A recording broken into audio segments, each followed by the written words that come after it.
जी नमस्कार, मैं चितरंजन कुमार और आप देख रहे हैं सीटीओ न्यूज। देखिए, औरंगाबाद जिले के नबीनगर विधानसभा के फायर ब्रिगेड कहे जाने वाले विधायक डब्लू सिंह राहुल गांधी और तेजस्वी प्रसाद यादव के वोटर अधिकार यात्रा को लेकर काफी उत्साहित हैं और तैयारी को लेकर के वे बैठक में शामिल होने गए थे। बैठक में शामिल होने के बाद जब वे आए तो मीडिया को संबोधित किया। मीडिया को संबोधित करने के दौरान उनसे जब सवाल किया गया कि औरंगाबाद के गटर में एक बच्चा जो है वह बीते 4 दिन से फंसा हुआ है, अब तक वह नहीं निकल पाया है, तो उन्होंने जिला प्रशासन को पूरी तरह से फेलुअर बताया। उसके बाद वे बिहार सरकार पर भी जमकर बरसे।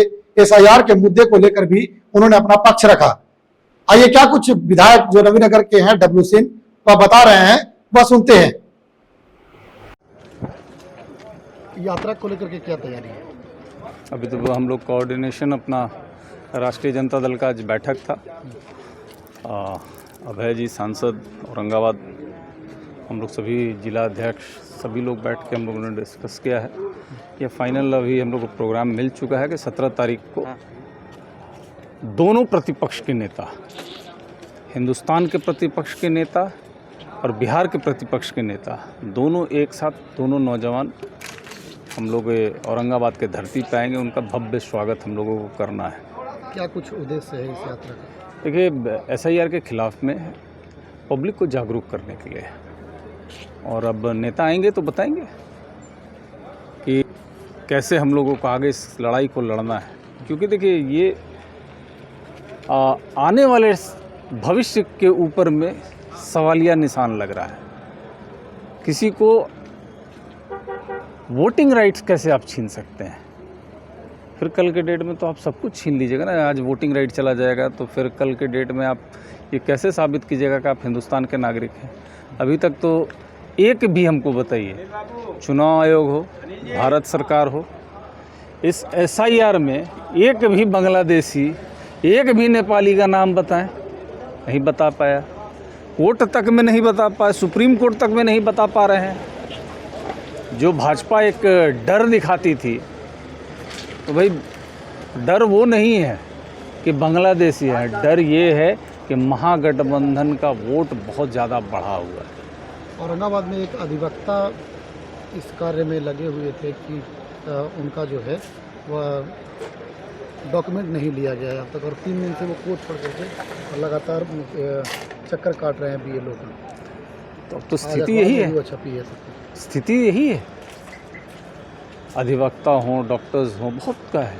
और अभी तो एक सवाल, औरंगाबाद में 4 दिन से एक बच्चा डूबा हुआ है और अब तक वह नहीं मिला है। ये तो एडमिनिस्ट्रेशन की फेल्योर है। और हम तो चाहेंगे अब तो ऊपर वाला कम से कम परिवार को उस बच्चे से मिलवा तो दे, जिस भी हालत में हो बच्चा। जीवित होने की चांसेस तो बहुत कम है, लेकिन फिर भी एक सबको इच्छा रहती है कि अपने बच्चे से मिलें, और अगर जीवित भी है तो भी आना चाहिए, अगर मृत भी हो गया है तो भी मिलना चाहिए। शहर के बीचों बीच उस तरह का नाला का प्रवेश होना, देखिए, और एक दो चीज़ तो मिलेंगे कि स्पष्ट तौर से ये है कि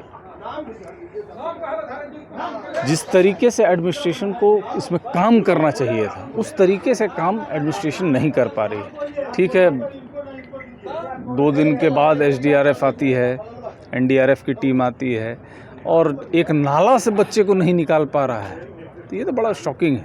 अरे पुनपुन नदी में भी डूब गया।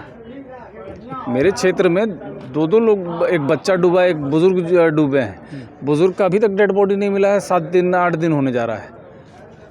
लेकिन ये समझ में आता है कि वो नदी है, एक नाले में बच्चा गिरा हुआ है और नहीं मिल रहा है, तो ये तो बड़ा शॉकिंग है। डेड बॉडी तो मिलना चाहिए। किसको दोषी मानते हैं आप?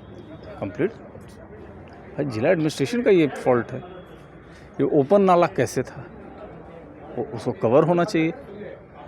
जब जान रहे हैं कि बच्चे हैं, खेलते हैं, महिलाएं आती है जाती हैं, और बीच शहर में एक रहे कि नहीं, सुदूर इलाके में हो तो समझ में भी आता है, तो बीच शहर का ये जब पोजीशन है, और हम तो बस इतना ही कहेंगे कि भाई ये सब नहीं होना चाहिए।